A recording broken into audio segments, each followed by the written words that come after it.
Vou começar esse vídeo com a frase mais apropriada que eu encontrei. Vivemos tempos sombrios, onde as piores pessoas perderam a vergonha e as melhores pessoas perderam a esperança. Você já deve ter visto muita coisa sobre o tema até agora, como eu também vi.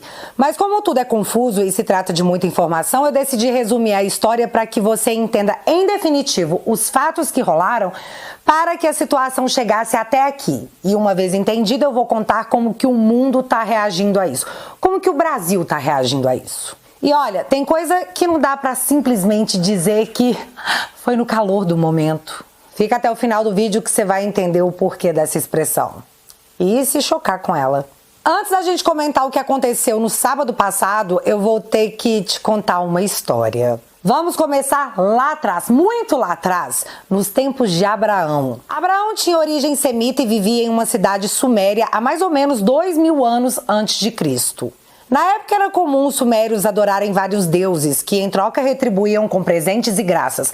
Mas Abraão foi aquele que Deus foi falar diretamente, dizendo para ele sair da cidade rumo a uma nova terra, onde ele fundaria uma nova nação. Então Abraão pegou sua esposa, familiares e servos e partiu rumo a essa nova terra. Abraão foi para Canaã.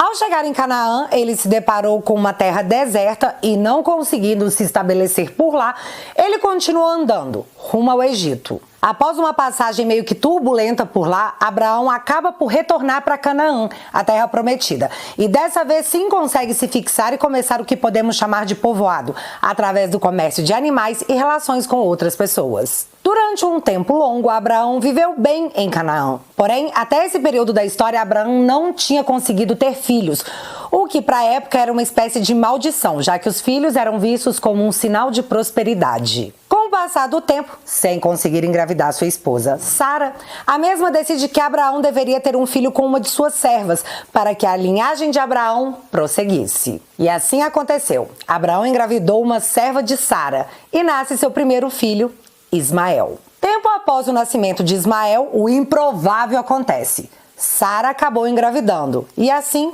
nasce Isaac. Após o nascimento de Isaac, Sara disse a Abraão que tanto a serva quanto Ismael deveriam ser expulsos, porque Ismael, como filho mais velho, seria o herdeiro beneficiado da herança de Abraão. E assim foi feito. É importante conhecer essa parte da história porque Ismael acabou formando o povo ismaelita, que são o povo árabe, e Isaac deu origem ao povo hebreu. Bom, Isaac teve um filho chamado Jacó, que por sua vez teve 12 filhos, e esses 12 filhos formaram as 12 tribos de Israel. Nessa época, os hebreus começaram a denominar-se israelitas. Após um longo período de seca, algumas dessas tribos decidiram migrar para o Egito.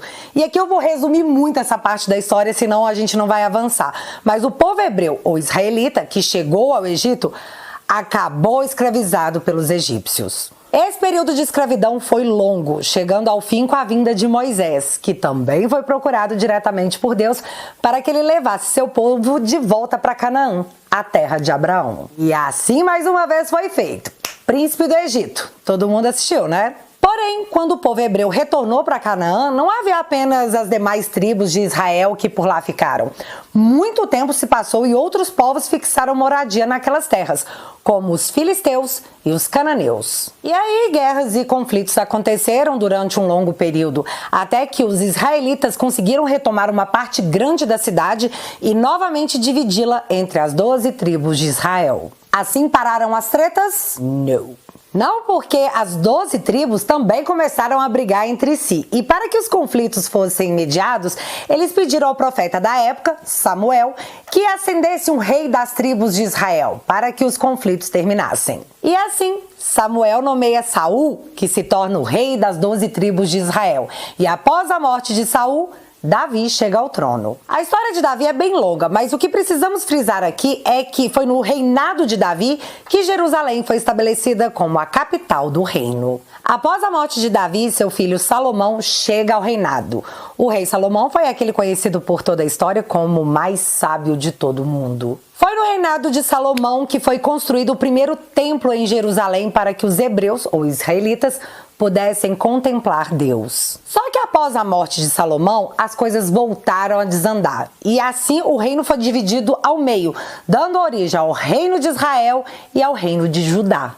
Tempos após a divisão, muitas tentativas de invasão, o Império Babilônico aparece e consegue derrotar os dois reinos, conquistando assim toda a terra de Canaã. Após essa invasão em 587 a.C., o rei Nabucodonosor determina a derrubada completa do templo sagrado de Jerusalém, levantado por Salomão, e leva a maior parte da população como prisioneiros e escravos para a Babilônia. Esse período ficou conhecido como cativeiro babilônico e foi nessa época, nesse cativeiro, que os povos hebreus se uniram para que a sua cultura e as suas crenças fossem mantidas em meio a tantos povos distintos, já que na época a Babilônia era o reino mais desenvolvido da terra. Algum tempo após o início do cativeiro babilônico, Ciro o Grande, da Pérsia, invade a Babilônia. Ciro derrota Nabucodonosor e se torna dono de Canaã, mas decide libertar o povo hebreu sem implicar com as suas crenças. E assim eles retornaram para Canaã e começaram a reconstruir a cidade, além do